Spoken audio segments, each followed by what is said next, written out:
Thank you for joining me for my March puzzle haul. I would love to share with you the puzzles I got during this month. All of them pre-loved, some of them more pre-loved than others. But without further delay, let's jump right into it. So the first one is a puzzle quite small by Cardinal, and as far as I can determine, this is a sub-brand or a part of Spin Master. The name of this one is Indian Woman with Wolf. And artist of this one is just credited as Joseph Kopaka. Shutterstock. So I assume it's a Shutterstock image by Joseph Kopaka. This one I got for the Puzzle Olympics, either winter, summer. It will depend on the bingo cards. I'm usually looking for 500 pieces, and this one is beautiful. Oh, yeah, and I wanted to show you. Just look how small these pieces are. I don't know if you can see, but yeah, the final size of this puzzle is 27 centimeters by 35.6 centimeters. Quite small for a 500 piece. So yeah, I'm excited to try that one.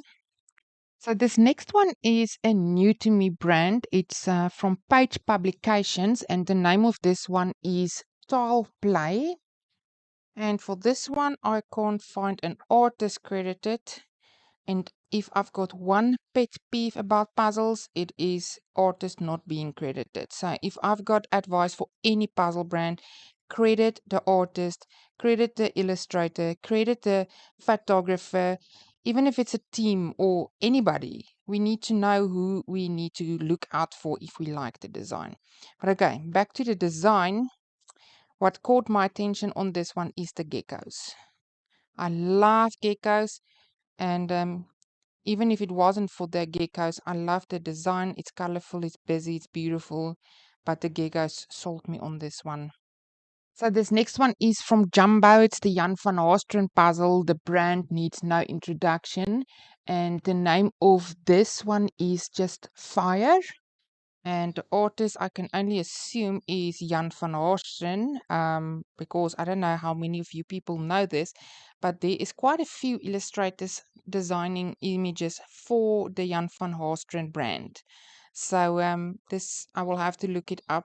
So when I get to this puzzle, I will be able to confirm, but it might not actually be Mr. Jan van Haasteren who did the illustration of this.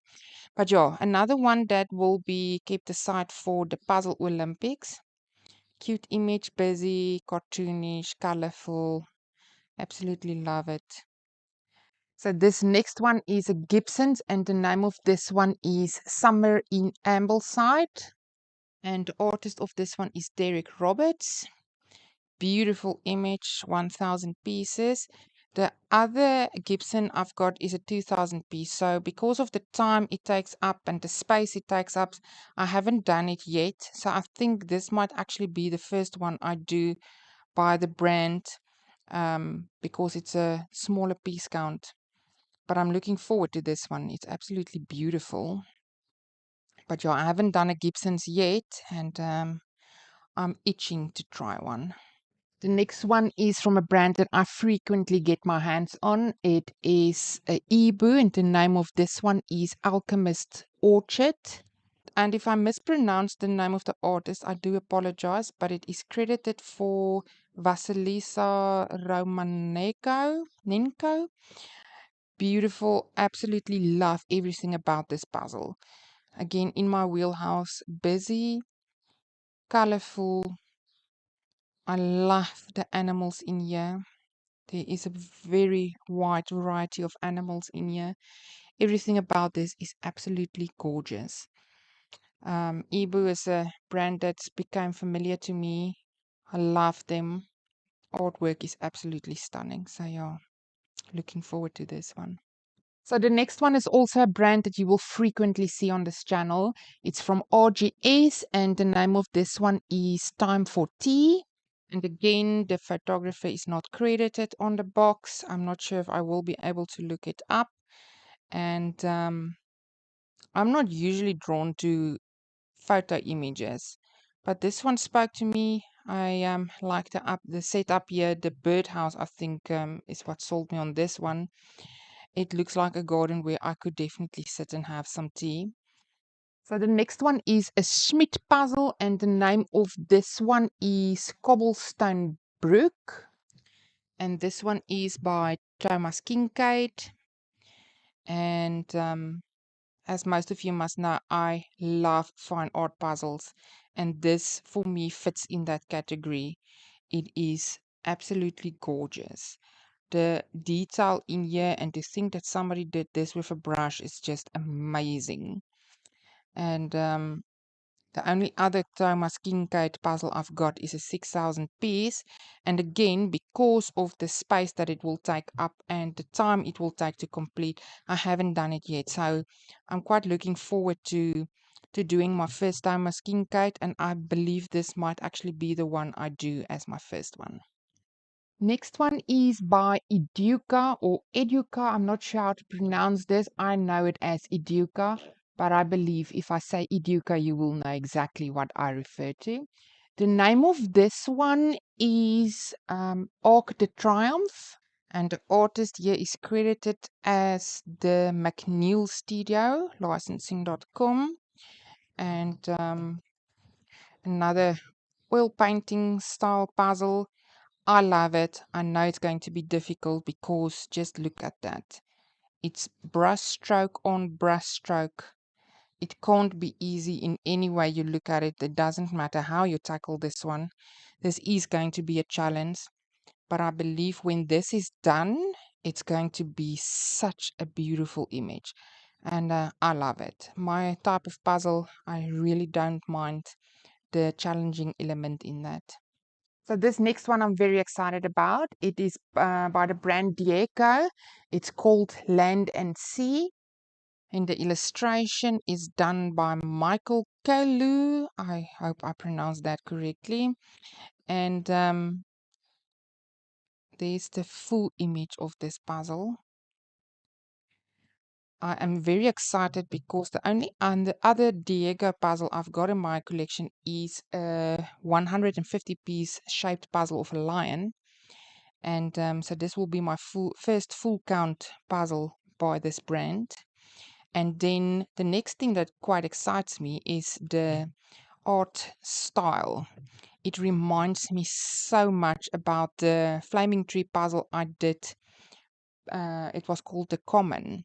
I will link it up here somewhere so that you can have a look at it. But yeah, the style of art reminded me of that, and the line printing style. And I would love to check it out, see if it is similar or if it was done differently. But a beautiful image. Excited to try the 1000 pieces by this brand. So this next one is by a Chinese brand. I'm not even going to try and pronounce the name of this brand. And it is also not titled, so there's no name for this puzzle. And of course, there was no artist credited on this one. Initially, I was very iffy if I should take this one or not. But the pieces are very, very similar to the RGS local brand of mine. So it's not too thick on the thinner side, but they are sturdy enough, somewhat of a gloss. But I think it is very, very similar to the brand that I love and know. So, and I love the image. I thought I might actually take a chance on this puzzle because the image is beautiful. Also, borders on the fine art line. And I'm a farm girl at heart. This is so, so beautiful. It looks like a place where I could definitely be to watch that sunset. So this next one is also from a brand that needs no introduction. It's by Ravensburger. Ravensburger, I know some pronounce it. I know it as Ravensburger. And the name of this one is Bizarre Meal, and it's from the Lost Places series. And the artwork is credited to Dikainik. I think that's how you pronounce it. If not, I'm so sorry. And this one was beautiful to me. I think I was drawn to the antique furniture in here. My family had an antique furniture restoration shop at some point in the past, and so I've got a fond memory of all the antique furnitures. When I saw this, my fingers started itching just to clean these up. Back to the puzzle itself, I think it might be a challenge with all that very dark corners there, big spaces with dark colors. So I think it might be a challenge, but again, if this is finished, I think it might actually be very, very beautiful. I'm very excited about this one. It's my first Pomegranate puzzle, and the name of this one is The Ultimate Noah's Ark. And the artist of this one is Mike Wilkes, and I couldn't be happier with the image for my first Pomegranate puzzle. Beautiful, beautiful, colorful, busy, my type of image. Not exactly cartoonish, but it definitely falls in that same category. So this next one is by Jumbo, and the name of this one is Winter Landscape. So I believe this one is credited to, is it Vicat Cole, circa 1865. So that makes me believe that this could actually be a copy of a painting, in which case I will be stoked. I bought this one to do for the Winter Puzzle Olympics. So I'm constantly looking for winter themed puzzles. This one fit the bill. And if it is a copy of a painting, that will be extra special because that is my second favorite type of puzzle. Absolutely love it. And this one is actually quite beautiful. Next one is also by Jumbo, and the name of this one is Persian Kittens. And the photographer of this one wasn't credited on the box. And this is not usually the type of puzzle that I would buy, but this one came at a giveaway price. It was basically a steal. So I thought, yeah, why not get it? And the idea is to have something in the Olympics, the Puzzle Olympics, in the bingo sections that might actually fit the this puzzle. So when I actually get to it, I think it will be a fun puzzle. It's a beautiful image. Although puzzles with photo images is not my go-to, but this is quite cute. So the next two were basically a package deal. I got the two for the price of one, basically at second-hand price. So I got them for a steal.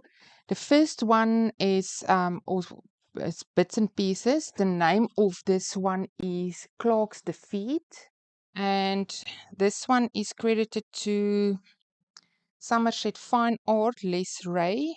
I don't know if it's in focus there. And this was actually my second choice of the two if I could purchase them separate. This dark corner here absolutely frightens me. It seems like it's kind of all black, but then if I look at the parts that is actually in focus and in color and in light, it's so cute, it's beautiful. I love this section. So I'm looking forward to this puzzle, but this is definitely not going to be easy. And the last one, also by Bits and Pieces, the name of this one is Crazy Barbecue. And this one is credited to Gerald Como from 2008. And that was the one that I was actually drawn to. Again, my type of puzzle, cartoonies, busy, colorful. Absolutely love it. Looking forward to this one. And I only did one Bits and Pieces puzzle before. I will link it up here somewhere. That was a 1,000-piece puzzle, and I believe that a lot of people say that once you get to the bigger piece counts, the quality of the pieces differ from the smaller piece counts. So I'm very interested to see if the 3,000 pieces and the 1,000 piece I did compares well regarding the quality. But yeah, beautiful, beautiful image. I can't wait to do this one.